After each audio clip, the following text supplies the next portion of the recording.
Good morning, good morning, good morning. It's your girl Key, quick live, talking all things victories. Sometimes victories, we have to recalibrate what we think is a victory, because not everything is about what is truly regarded as a victory. Some victories are incredibly small, and these are very important to pay attention to because life ain't easy and life be life in us. If you know what I'm talking about, give me a heart, give me a like. Because believe it or not, some small wins that you will have, no one's going to notice. Sometimes it's about getting into some good habits. Good habits no one else sees. Remember, a lot of people see the glory, but they don't know the story, what goes on behind the scenes. And if you want true growth and transformation in your life, then you've got to learn to be your own best friend. You have to learn to put yourself first, and you have to learn to overcome the bad habits that keep you stuck and going around in vicious cycles. One of the things that I often see that keeps people stuck in situations for years is we defer our dreams, or we have a disproportionate hope that other people will believe in us. Yes, we do. And so we opt out of taking full responsibility. Intimate relationships is another one that often we have a high range of hopes and aspirations that the love of our life will be the person to complete our life. And as such, we can end up giving up on our dreams and aspirations, and you wake up one day and your life feels lackluster. If you know what I'm talking about and your life feels lackluster, fret not, you are not alone. There's a seriously good reason for it. Often because you have unintentionally given up on your dreams in order to be validated by somebody else. And when that validation hasn't come to you, naturally you feel sad and you may feel resentment. Resentment is always a powerful quality.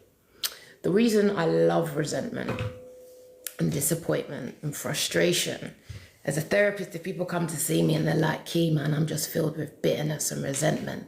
You know what that means? The beauty of resentment means that you've probably overgiven. You have. You've overgiven. And at some level, you had an expectation of reciprocity. You hoped in your givingness that you would be seen, cared for, valued, potentially prized. And that didn't happen. And because it didn't happen, you're angry, you're annoyed, and you're vexed about it. Therefore, your bitterness is a clear sign. Anytime you feel resentment and bitterness, understand that at some level you have disproportionately given. And your expectation hasn't been met. But I just like to give. I didn't have any expectation. This is where your lack of self-awareness is harming you. This is why I always say to people, what is your expectation? Remember, many of us go around calling ourselves empaths. But empaths, we often have an agenda. It's a loaded agenda. And it's not a conscious agenda. This is why when we end up with the old narcissist, it actually is very baffling to us.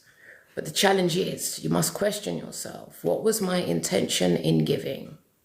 Ask self-inquiring questions. You're going to get bored of me saying this, because I'm a massive advocate of asking self-inquiring questions. You will find the answer if you can question yourself.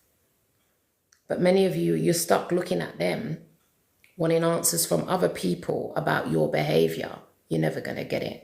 Remember, your behavior is serving them. Your behavior serves other people, and you have been at the service and mercy of others and not prioritized yourself. And additionally, we're scared that if we do prioritize ourselves, we'll be regarded as selfish. And we want people to think highly of us, don't we? We want people to put us on pedestals because we're so kind and nice and giving. And as such, because we don't get the validation, we get used and abused, we then are filled with resentment. If this makes sense to you or offends you or doesn't speak to you, or you think this is a load of nonsense, that's good. Good. because we know that any reaction means that there's usually a nugget of truth in it, an inconvenient nugget of truth in it that you do not like. Makes sense? Got any questions? Feel free to ask your girl Key. Happy to be here, happy to be of service. You're not alone, but often we may have gone as far as we can on our own. You have to work out when you are doing yourself a great disservice. And this is why small victories for empaths are very fundamental to pay attention to. When we actually begin to defy the part of us that thinks it's being selfish by putting ourselves first. It's not selfish to put yourself first. It's actually fundamental.